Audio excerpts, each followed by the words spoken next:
સુરતના ડિંડોલીમાં પ્રયોશા પ્રાઇમ સોસાયટીમાં બી વિંગમાં બીજા માળે શોર્ટ સર્કિટના કારણે અચાનક ઘરમાં આગ લાગી હતી.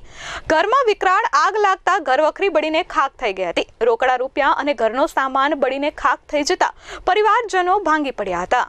સુરતના ડિંડોલી વિસ્તારમાં આગની ઘટનાથી ચકચાર મચી ગઈ છે. બીજા માળે ઘરમાં અચાનક શોર્ટ સર્કિટના કારણે આગ લાગતા ઘરવખરી બળીને ખાખ થઈ ગઈ હતી.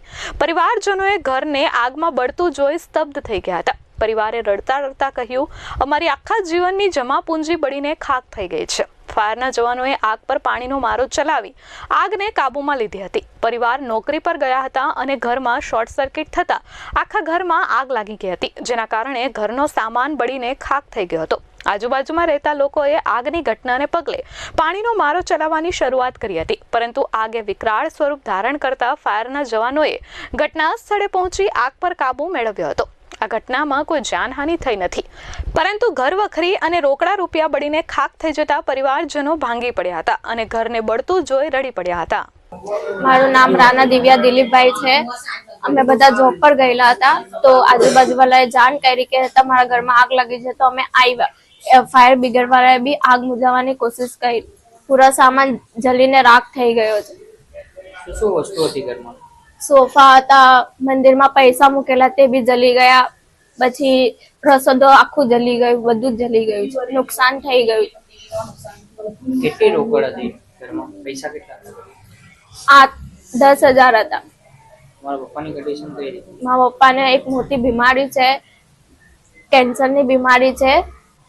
અમને વાપસ જેવું હતું તેવું ઘર મળી જાય વાપસ, તેની સહાય માંગીએ છીએ અમે. મારું નામ ધર્મેશ રાણા છે, દિલીપભાઈ ધર્મેશ. આગ લાગવાનું કારણ શોર્ટ સર્કિટ થયું છે. શોર્ટ સર્કિટના કારણે આગ લાગેલી હતી. અમે બધા બહાર ઓફિસે ગયા હતા, મમ્મી બહાર ગઈ હતી મહેમાનના ત્યાં. તો આગ લાગી અને પછી આજુબાજુવાળાનો ફોન આવ્યો, પછી અમે બધા અહીંયા આવ્યા. આજુબાજુવાળાએ થોડી કોશિશ કરી આગ ઓલવાની, પછી ફાયર બ્રિગેડવાળા આવ્યા. ઘરમાં બધું તમામ વસ્તુ રાખ થઈ ગયું છે. કયા વિસ્તારમાં તમારું ઘર? પ્રયોશા પ્રાઇમ ડિંડોલી B3 બસવે ડિંડોલીમાં આવ્યા છે. ડિંડોલીમાં રહીએ છીએ. 4 વર્ષથી રહીએ છીએ અમે. આગથી બધું રાખ થઈ ગયું છે. સોફાથી લઈને બધું આખું ઘર. કયો સામાન હતો ઘરમાં? ઘરમાં સોફા હતું, ટીવી હતું, ફ્રીજ હતું, પાણીનું બધું. મંદિરમાં પૈસા પણ હતા. 8-10 હજાર રૂપિયા જેવું હતું. એ બી બધું રાખ થઈ ગયું. Bureau report S24 news, Surat.